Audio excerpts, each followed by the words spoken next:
We will cover ISRO conducts drogue parachute deployment tests for Gaganyaan mission.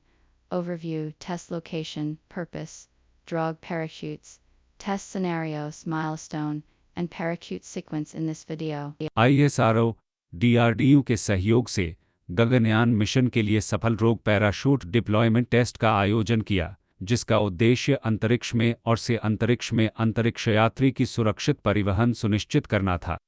परीक्षण चंडीगढ़ के terminal ballistics research laboratory के rail track rocket sled RTRS सुविधा में अगस्त 8-10-2023 को हुए।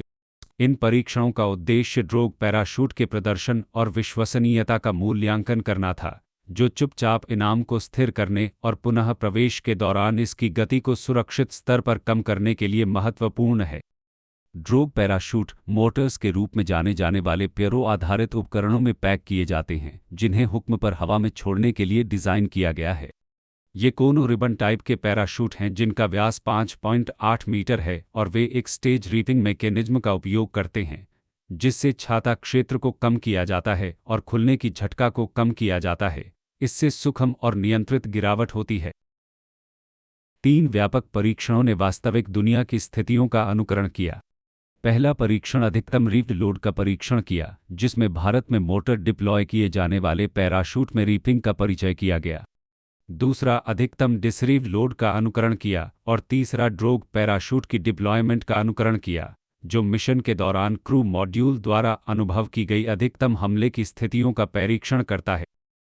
सफल RTRS परीक्षण ड्रोग पैराशूट को आगामी टेस्ट व्हीकल D1 मिशन में शामिल करने की तैयारी की पुष्टि करते हैं। इस साल की पहली RTRS परीक्षण में पायलट और एपेक्स कवर विभाजन पैराशूट के भी आयोजित किए गए थे, जो गगनयान मिशन के पैराशूट सिस्टम विकास में प्रगति को हाईलाइट करते हैं। गगनयान क्रू मॉड्यूल के पैराशूट अनुक्रम में कुल 10 पैराशूट शामिल हैं। इसमें 2 एपेक्स कवर विभाजन पैराशूट की डिप्लॉयमेंट के साथ शुरू होता है और फिर 2 ड्रोग पैराशूट के माध्यम से स्थिरीकरण होता है।